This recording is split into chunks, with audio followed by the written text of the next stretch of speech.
Hello and welcome to the Scottish Football Show. Coming up, Rodgers gets Rogered at Rugby Park, ending Celtic's League Cup stranglehold.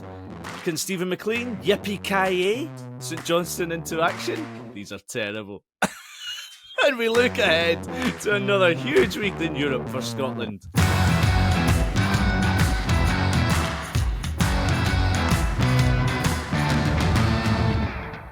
Hello, I am your host, Andrew Slaven, and welcome to episode 4 of the latest instalment of the Scottish Football Show. A weekend where the League Cup has loaded up with shocks, but two former winners have already exited early doors. Joining me to dissect the weird goings-on in our weird and wonderful game, he is the Melbourne Melon, as I call him, and head creative at Melbourne FC, Findlay Marks, and he's printed, but he ain't vintage. It's forced, but it works. Does it? We'll have him anyway. It's Euan Robertson from the Herald. How are we, guys? All good? I'm feeling really good. It's not often you get to see England chuck it in a World Cup final. So it's always a good weekend when that happens, especially when it's happening fairly locally to you as well.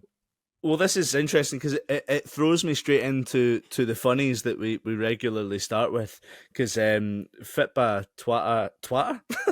Patter posted a tweet, there you go, or an X, I suppose it is now, about Hibs getting through in the Europa Conference League playoffs to play Aston Villa, saying, imagine being an Aston Villa fan. You wait 13 years to play in Europe again to get sent to Leith. With a laughing face. And the thing is, like, it's brilliant because you flip.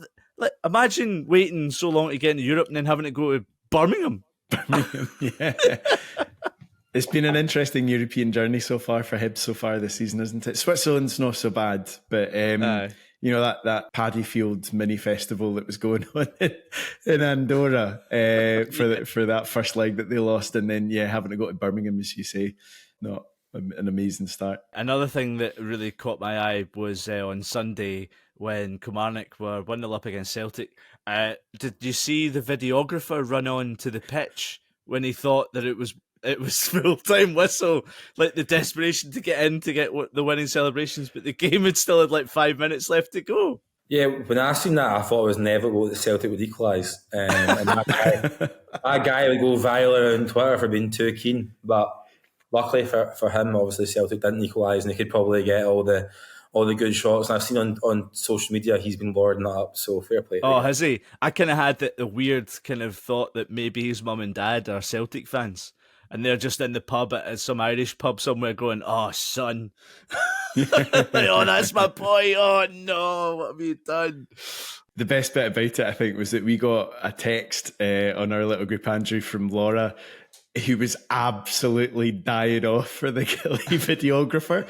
And she was literally texting us, she was like, it's all in caps, I am dying for him. This is my absolute fear. And she was basically telling us that, like, literally every single game she's ever worked at, that's her biggest fear. Every game at Motherwell, she was terrified of being the first one to run onto the pitch. But yeah. I remember I was doing, I think it was Liverpool against Hoffenheim, and it was like a Champions League game, like the first game for Liverpool. It might have been Europa League, actually. Can't remember anyway. It was a good while ago. And I was told to go on from Des Kelly to say, like, go get Mohamed Salah. He's going to be the flash interview. You need to get him. So I had to run onto the pitch, and I was just like, where is he? It's like, all right, he's the guy over there with the big hair. Ran over, and I was like, can you do an interview for us for BT Sport? And he was just like, what now? And I'm like, yeah. It's like, yeah, right now. And it's like, can I not get changed? And I was like, just, it's such a weird, like, situation to be on the pitch at Anfield to try and get an interview, and this person has never seen you before, and you're like, I need an interview. Please do it. Please, or else my job is on the line. It's just so bizarre. But there you go. So many funnies. I really liked a video clip that's doing the rounds on Sunday night. Have you seen the Kilmarnock fan on holiday? Yeah, that's brilliant. Oh, man. I mean, Finn, if you can put a wee clip of the audio, it is so good. Yes! Up he's all. Up he's fucking all, man. Wasn't it Kelly? Not up me, man, and you're sick. Up you all. Fucking yeah! Kelly! I'll put it here, but I'll also use it in a sting. I think going forward for this season, because it's absolutely brilliant. Like, this is you love to see like that kind of instant gratification of not just that your team's won and that they've won a big game, it's that you immediately get to gloat in front of the other fans. But I thought he does like this really almost kind of like Oscar worthy. Yeah, well, there's that. Smashes it on the ground. But what makes it even better is the dramatic exit from the scene. He kind of like exits stage right, and he's just like, F yous all, and it just like carries on at the bar. He must have felt like 10 feet tall walking out of that bar. It's amazing. I think that's the fact, isn't it? That obviously he supports a smaller club, and probably at the bar he was at, there was so many fans of Celtic, and you can only imagine that the majority of them turned up probably ready to celebrate, and he was kind of going there with trepidation, and the fact that it's went the other way. It's when he walked off and you just said, get it up, yous. So good. You couldn't even see him, but he's just obviously loving it. So fair play to the guy, fair play. Aye, fair play. I remember being I was telling you this story before, Andrew, as well. I remember being in a massive, massive beer hall in London Bridge, watching the Euros game between Iceland and England that Iceland ended up winning, and being one of genuinely about 4 people in this massive beer hall of a couple of hundred people. Obviously going for Iceland. And one of my pals beside me was kind of fearing for our lives a wee bit, being in this amongst this mess of England fans. They weren't all like lads. Yeah, well, exactly. Yeah. You're right in the heart of it. But to be fair, they were all fine. But there was then there was my mate beside me, Euan, who was giving it big licks for both of the Iceland goals. And there was clearly one guy who was like the token Scot in the office of like a table that had been booked out for a whole department, who was absolutely living his best life around about a whole table of England supporting pals. But it's quite a weird feeling being like the supporting the underdog in a bar that's generally supported by one of the by the other side that you're kind of outnumbered by. But yeah, it's quite good fun. I know that feeling because similarly in, I think it was the 2006 World Cup when England played Sweden, I was on holiday, a lad's holiday, in Fuerteventura, which is basically littered with old people. It's not the lad's holiday destination you'd want to go to. We went to a bar called the Scotland Bar, and it was absolutely heaving with English fans. Fair enough, but we all turned up in like Sweden tops. A few of the lads turned out in Celtic tops, and I think England took the lead. And then when Sweden equalised, we went mental. Just like 4 lads. So the pub was packed with England fans. We were out, like shoved out into the veranda, looking through the windies, and so we celebrated the equaliser. They took the lead again, and one guy had to like maneuver through like this massive crowd of England fans. Like, excuse me, yeah, sure, and ran around, got through the double doors to us, stared at us for like about 2 seconds, like a little pause, and then went, ah! I watched them from start to finish, and I was like, credit to you, man. You got to give. If you're going to give, you got to take. Really but then you would have got the last laugh because that game not end in a draw. Absolutely, totally cool. It was Henrik Larsson got a last minute equaliser, so you should have run down the street after him. I know, Henke. Bit of news. Really cool story actually coming out from Argentina. So if you didn't know, the father of Argentine football was actually Scottish. It was a man called Alexander Watson Hutton, or Alejandro to his Argentine native friends. But he was the man who founded Argentine Football Association 130 years ago. He was born in the Gorbals area of Glasgow in 1853, orphaned at a young age, received his education in Edinburgh, got an MA in philosophy, and then took up teaching at George Watson's College. He went to Argentina, and basically, in an homage to him, the new official match ball for the league is like have you seen it? It's like a Scotland saltire cross with like really cool decoration around it, like as a bit of an homage towards Scotland and Argentina having a really cool connection. Like we've just like invented football everywhere. It's not about England and it all coming home. I hate this nonsense. it's not just the Scots. To be fair, like it's the Brits really were the ones that took it out globally. But you tend to find a lot of South American football, the roots of their football culture come from Brits that went out to South America, and in Brazil as well. I think Corinthians was started by a Scotsman. And the street outside the Corinthians Stadium's named after him as well. So our reach in the game goes all the way back to its genesis in so many of these countries. And obviously, you say there's a strong link between Argentina and Scotland. That's something that we've been very keen to celebrate over a number of years, particularly 1986 and Diego Maradona's mazy runs and handballs. So it's something we're delighted to celebrate in. I have such a different view on this. But I won't go there because... No, I'm keen to hear this. We don't have to put it in if you don't want to. I hate Scottish fans celebrating England losing. I think it's so embarrassing. I think it's proper embarrassing.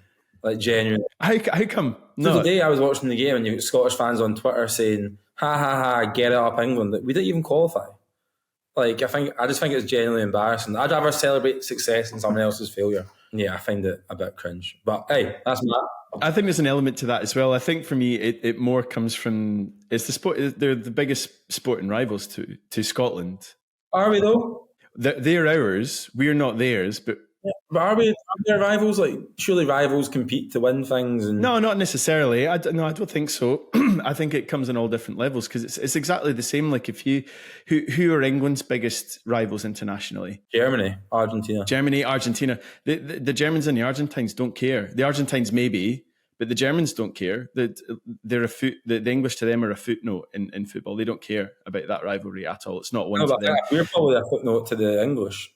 Well, we are, but it's not necessarily how rivalries work, though. Like if you look at Everton's a really good example as well. Who are the one team that Everton want to beat every season? Liverpool. Who are the one team that Liverpool want to beat every season? It's not Everton. It's Man United. It's the way these rivalries work. Yeah, I've got a different view. I support Thistle, and I don't see Rangers and Celtic as our rivals because they're not rivals. No, I think that's slightly different, but I think in sporting terms as well.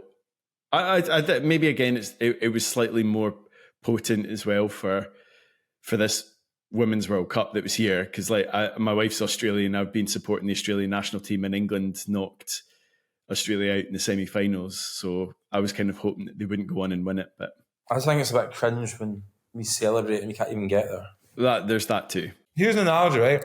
You and your biggest rival work for a company, okay? Say it's for point's sake, it's a kitchen. Mm-hmm. You work as the KP, so the kitchen porter. Your rival works as the sous chef. Okay? The sous chef goes for the job as the head chef, but he doesn't get the job at the last minute, but you're laughing at him because he's still the head chef while you're the KP. And that is a brilliant analogy. If you say so, Euan. But that comes down to how big the feud is, or your personal feelings of sentiment, your personal sentiment towards the person. But I think if you were, just because you're not also a sous chef, doesn't not give you the right to feel glad that somebody you don't like or your rival hasn't succeeded. But yeah, I think it does. I think if you can't qualify for something, then you can't really laugh at another team's misfortune. So does that mean, like, to use that same analogy, then what you're talking about is pecking order? Like, so if you were a local politician and something funny or bad happened to somebody who's like a Tory prime minister or a rival to a rival party that you're in, that doesn't give you the opportunity to gloat in I think it does. You're not on this. If you're on the same level, Scotland can't qualify. They get pumped off Republic of Ireland, who have a worse team than us.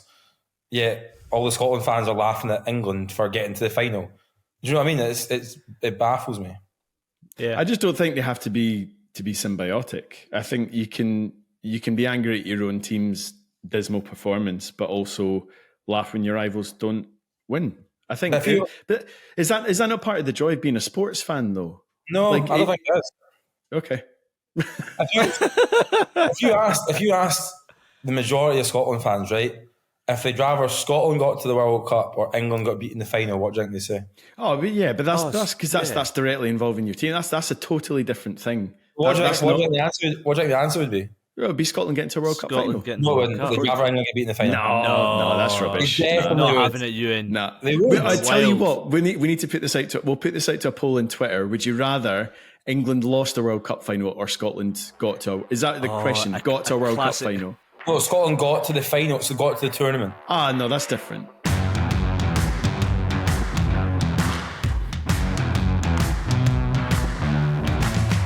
full-time whistle is blown, and Kilmarnock have taken the scalp of the holders. Nobody else in Scottish football could beat Celtic last season in the cup competitions. But Killie have done it at the first time of asking. Let's talk the League Cup, guys, because the holders Celtic ended up succumbing to first cup defeat, in fact, under Brendan Rodgers. Yeah, a bit of a mad game, this. He seemed to blame the pitch, although he didn't want to kind of throw any excuses towards this one, Finn. But once again, it seems to be Kilmarnock look like a completely transformed team.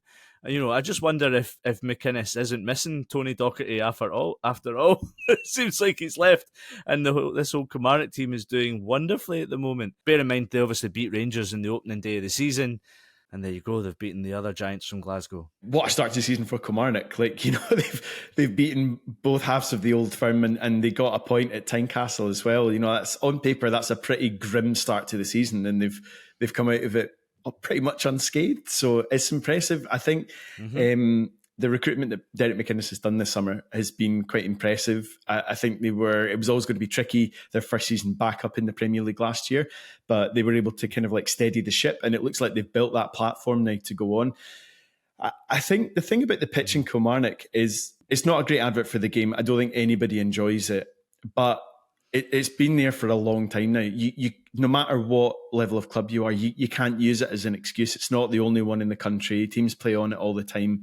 You need to figure out a way to play around it and play through it. It's funny that it generally always seems to be a problem, you know, if a bigger team goes there and doesn't get a result. But it's something we have to live with. So you can't, and it wasn't the reason for the defeat, just as it wasn't the reason for Rangers losing the match a fortnight ago. It will be interesting to see, I think, what happens under Rodgers this season, because he's inherited, we talked about this at the start of the season, he's inherited an incredible squad. He feels he's maybe got slightly unfinished business there. I just don't think there's that same momentum. I don't think there can be the same momentum that was there under Postecoglou, where they were just firing on all cylinders. They were a different beast. But I think the fact that, you know, again, both Rangers and Celtic have lost to a team like Kilmarnock, with the greatest of respect, but given the meagre resources they've got to even other teams in the division, it gives a lot of hope for the season. I think that it's not just going to be potentially dominated by the Old Firm, especially in the cup competitions, which is always going to be the best chance for teams outside of Rangers and Celtic to have a chance at winning silverware. Yeah, obviously Rangers are through because they got rid of Greenock Morton, but the ties for the quarterfinals are quite interesting. Kilmarnock will play Hearts. Rangers play Livingston at Ibrox. Livingston have never won at Ibrox. They could 22 or 23 appearances there. Ross County will go through to play Aberdeen. I think they've got extra time against the Airdrieonians. Then it's Hibs against St Mirren. So it's one of these times that, you know, one of Celtic and Rangers, when they leave this competition, it kind of galvanises all the clubs around them, doesn't it, Euan? Because it makes it really exciting for kind of the average football fan up the road as well. Yeah, I'll touch on the pitch quickly on Kilmarnock, because it's never an excuse for losing. And it shouldn't be the reason, but it's definitely a factor. There was many other factors for Celtic as well. Of course it was. But I think a lot of spotlight maybe shines on broadcasters sometimes about their inability to sell Scottish football. But I mean, there's been 2 games at Rugby Park this season, and they've both been dreadful to watch.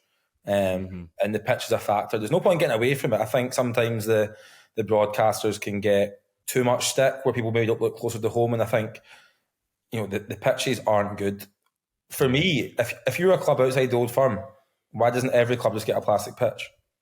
Because it does give them a better chance of winning games. You've seen that at the start of the season. I'm a massive no to plastic pitches. I think they're terrible.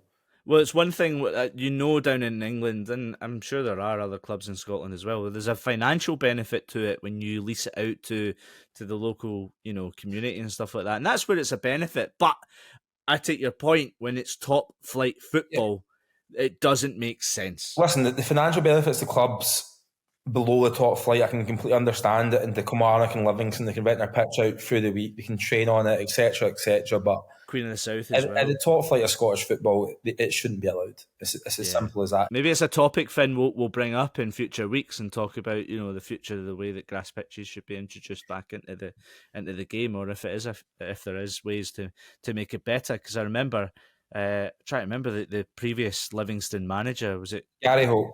Gary Holt, sorry, thanks, Euan. He was so kind of in full praise of plastic pitches, or plastic pitches is probably the wrong phrase as well. Artificial. There you go. Listen, I can understand why clubs have them in Scottish football. Money's tight, especially lower down the pyramid. I can completely understand it from a financial viewpoint. But I think when you've got two of the first, 3 or 4 televised domestic games of the season on that surface, and they're not good to watch. Yeah, no. Yeah, no. One team that wasn't playing over the weekend was St Johnstone, because they had an absolute howler of a League Cup group campaign. But we wanted to find out what was going on behind the scenes and if fans are actually enjoying things at the moment. Suspecting the answer is no.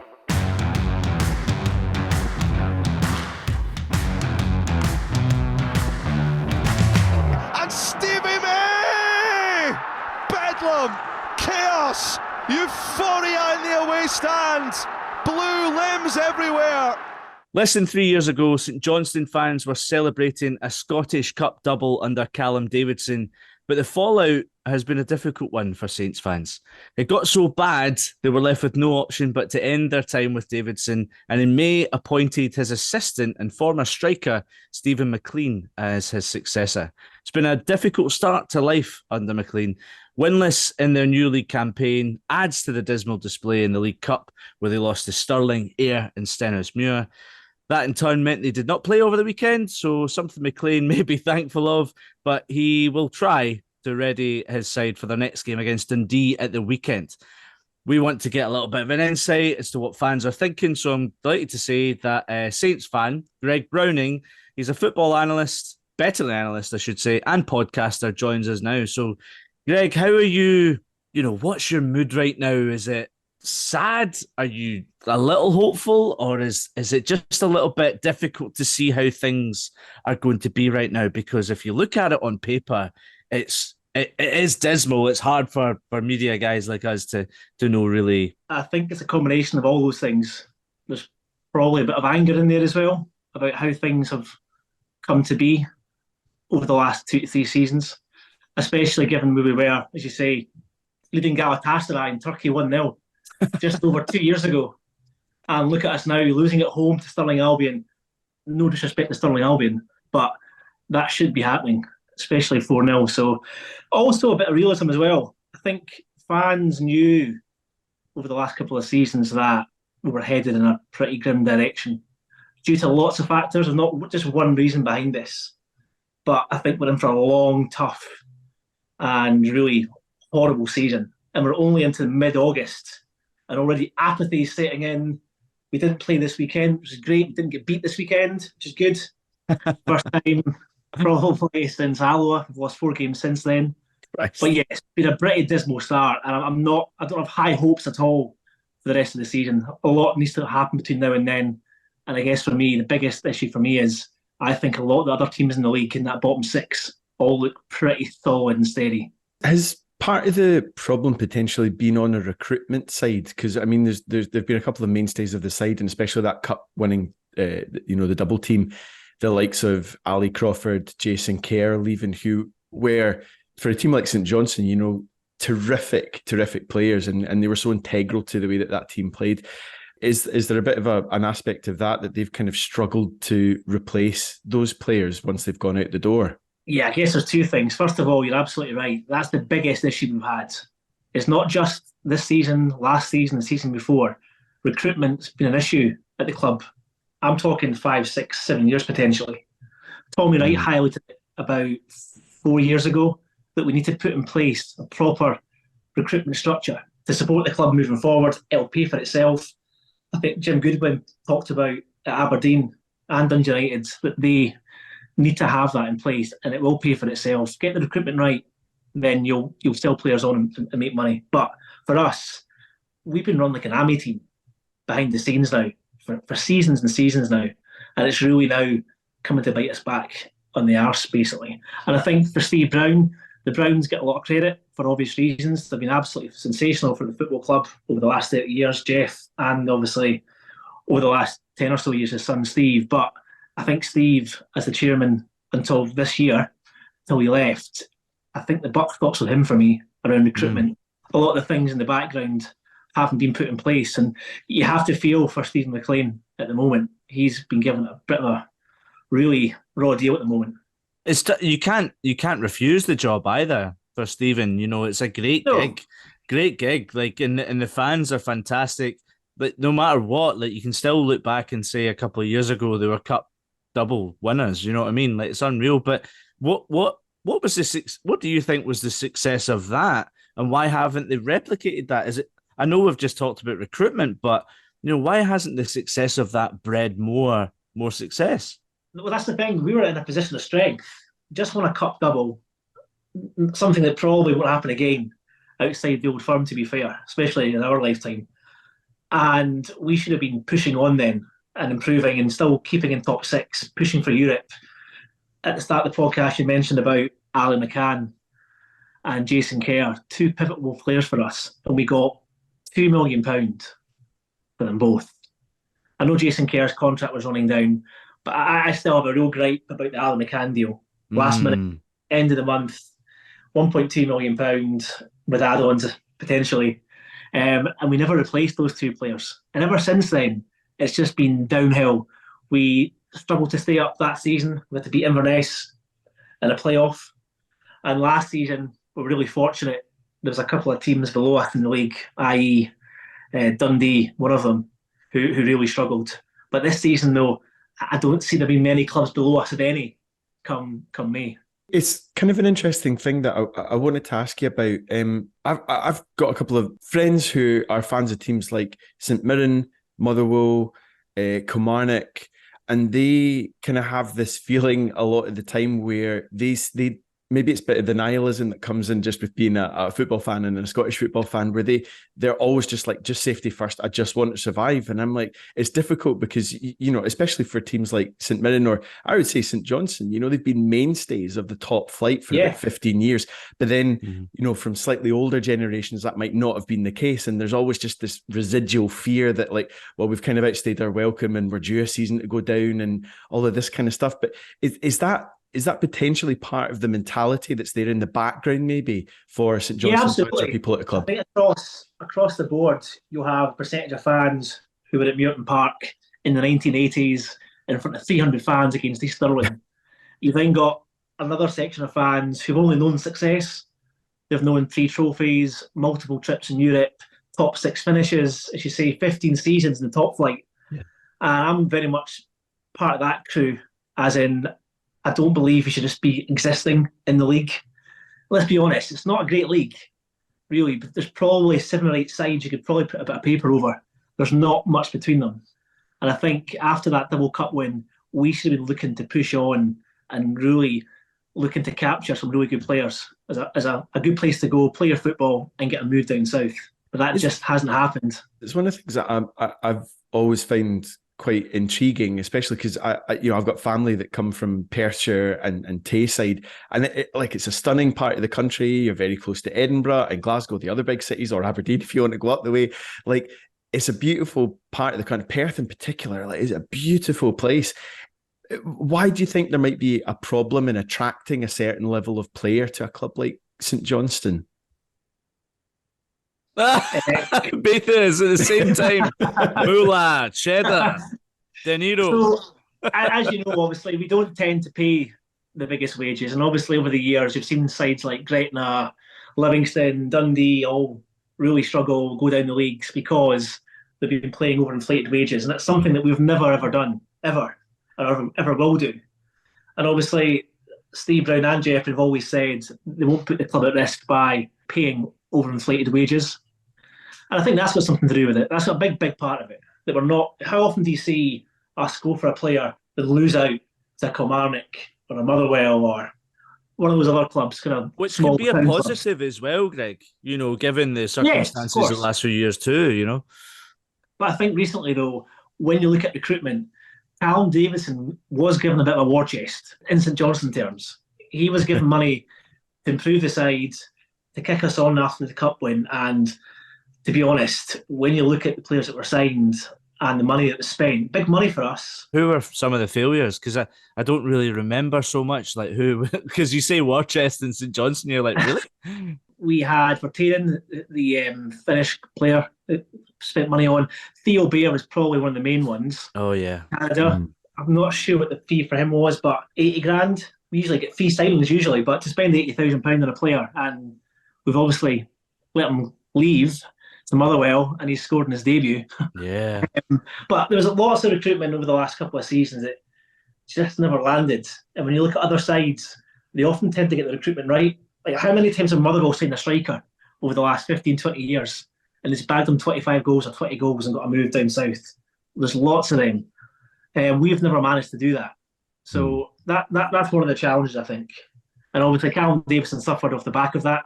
2 seasons in charge, but ultimately, enough was enough. Fans gave him plenty of time, I think, Callum Davidson. And Maka had one job, really, to come in and keep us up. And that's what he did. And that's exactly why he was given the job. And I don't think anyone was upset by that. I think it was a sensible option. Obviously, the cheaper option as well. And I think everyone wished them the best. And obviously, this season, it's been a nightmare. He is saying all the right things. He is saying all the things that fans know and want to hear. But talking about it's only going to get you so far. And as the weeks go on, what you tend to find is people are starting to get a little bit fed up with all the talk when you see the performances on the pitch. We picked up on it. I think it was last week, actually. He didn't throw his players under the bus, but he just said the performance was kind of disgraceful. And you can say that one week and you can get the support of the fans. But if he says it again, if you're hearing repetition from your manager, it just becomes boring. You don't want to hear any more of it. You want to hear improvement, or at least the improvement's going to be coming round the corner. I know I don't want to put you in the bad scopes of St Johnstone fans here, but what are your thoughts about going forward under Steven MacLean? Do you think there could be some, shoots of hope for St fans? There's still time left in the transfer window. Obviously, last season we had an over-bloated squad. Far too many players. It's the biggest squad we've had in our history. Like 24, 25, 26 players is ridiculous. Yeah. Hemorrhaging money on Good players point. who were never even been on the bench. So that doesn't help. But for me, realistically, I have us finishing in the bottom 2. 100% in the bottom 2. And we're only in August. We're only in August. So I don't have any hope at all, really. The players we're bringing in, we have to pray and hope that 4 or 5 of them click and really improve the squad. But from what I've seen so far, we're bringing in players that haven't got much first-team experience. Or even boys that have played 200, 150 matches at the ages of 25, 26, 27. We're bringing in guys at 19, 20, 21. Yeah, there's no Ali McCanns or Jason Kerr's coming through again at the moment. That's the concern. That lifeblood, that youth blood that St Johnstone were breeding, it seems to be dissipating. And the players that have been playing this season so far, and obviously, don't get me wrong, due to injuries, our injury list this season's been horrendous. And I don't think many clubs could cope with that. But the young players that have come through, in my opinion, simply aren't good enough. These are guys that have been out on loan over the last few seasons in League One, and they're asking to do a job in the Premiership. There's a massive gulf in quality there for me. And I don't think there's many of the younger players who are good enough. And I think as well, we've seen a massive dip in form in some of our more senior players. Yes, we always had real leaders on the side. Stephen Anderson, Fraser Knight, Chrissy Miller, Dave Mackay, Jason Kerr. But now we don't have that leadership qualities on the side, and it's clear to show come a Saturday.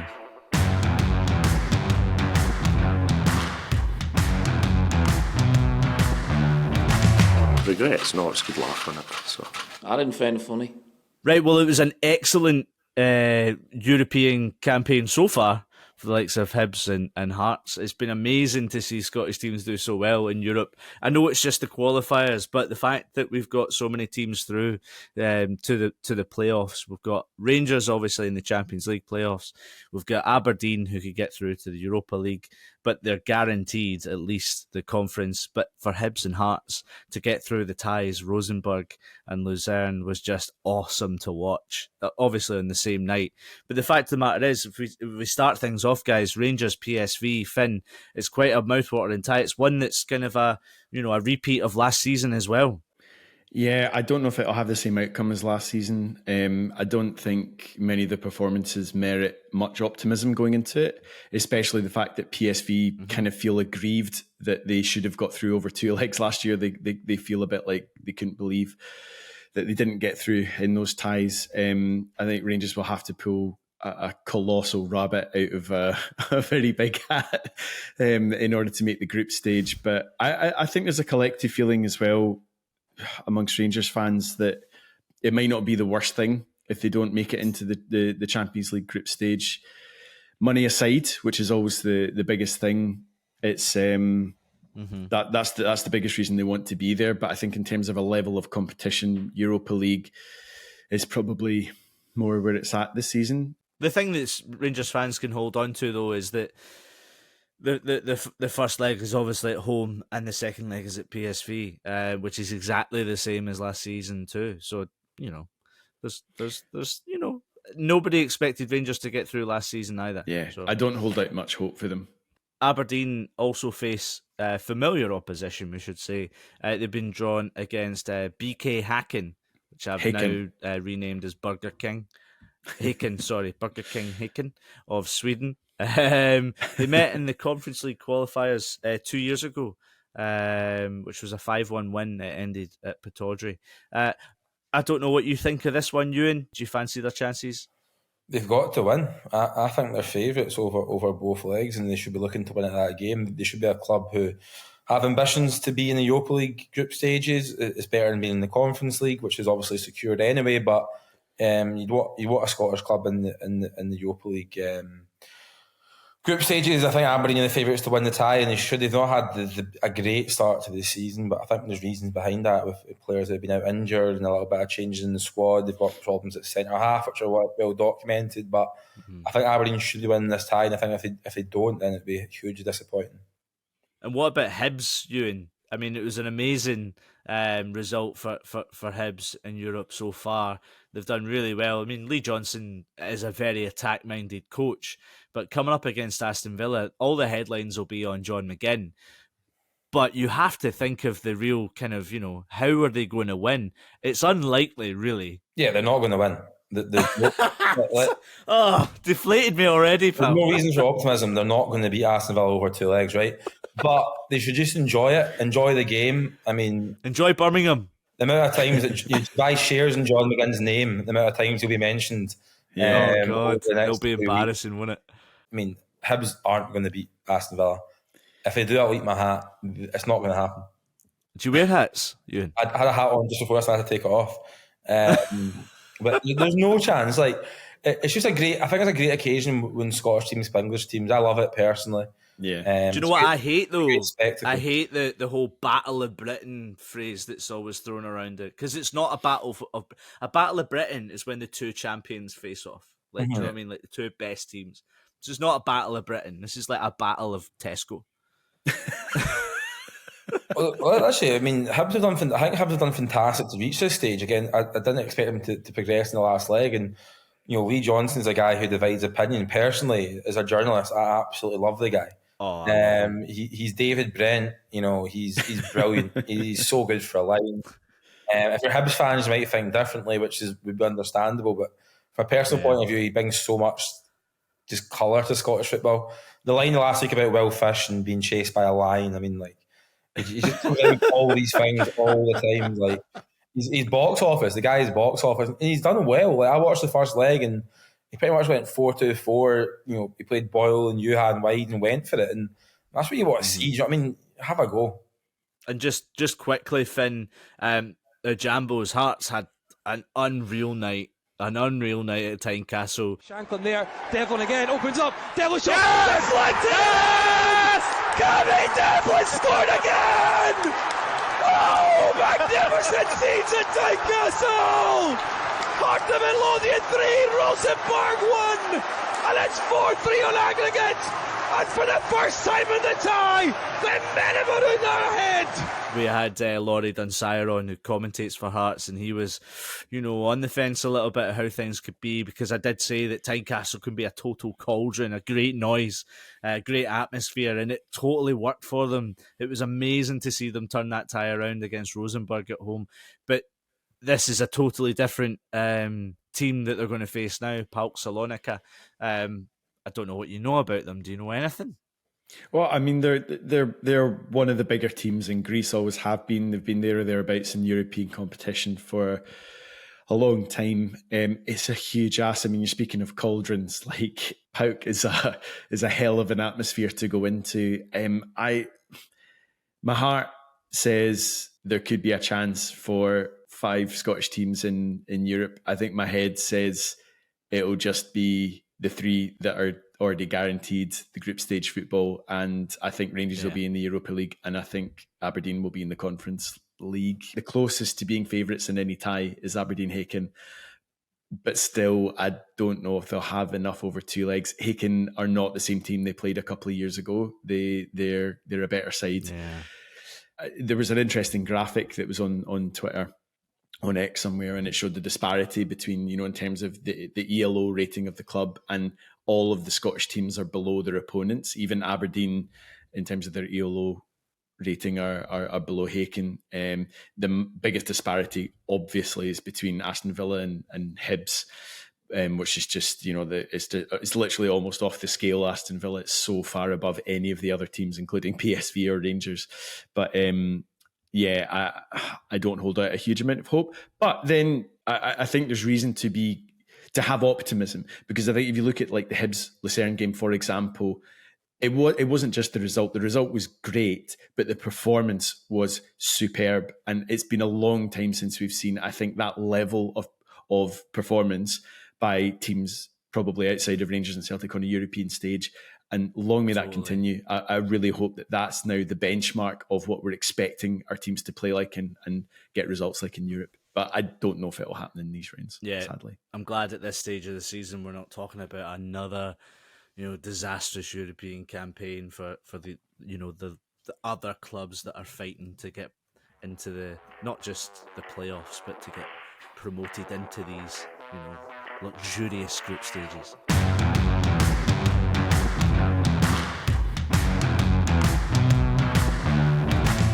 Big men are up from the back. El Mahani right foot. Whips it. Oh, jeezy peeps, man. Elsewhere in the Championship, there was only one game over the weekend.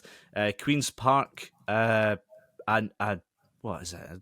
100% record, shall we say?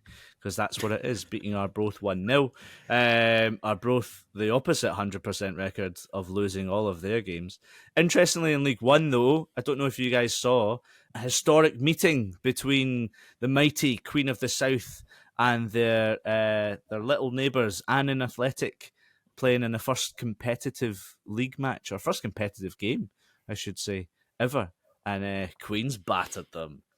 Yeah, absolute class. I enjoyed it. I enjoyed it very much so. It's quite strange they've not met in the, whatever it's called, Cup. Yeah, I know. I still call it the Tunnocks Tea Cake Cup, but I mean, it's weird they've not met in that tournament yet. But still, it's nice to see Annan up there. I don't think Queen's probably ever thought they'd be in the same league as Annan. But really interesting thing about the game, though, was that Queen of the South's former manager, Willie Gibson, actually plays for Annan now. He helped them get promoted, but he was playing fullback for them, and his son still plays for Queens. So his son came on and played against his dad. That's pretty cool. That is pretty cool, man. I think that's pretty cool, especially that you beat your dad professionally. I know they're not. I know Annan are part time, and there's only like 3 teams that are full time in League One. But still, oh man, if my son beat me professionally at football, I don't know if I could live that one down. Right, that's it for another week. We'll be back next week. But my thanks go to Greg, the St Johnstone fan, who has no hope for St Johnstone fans for this season. Euan, cheers for joining us again. It's good to have you back for this season. Finn, you were exceptional as usual. Love that melon ball. And if you do enjoy Finn's melon ball, you can see us weekly on YouTube. We've got TikTok, we've got Facebook, we've got kind of every social media covered this season. But it's time to go and listen to something else now. So cheerio.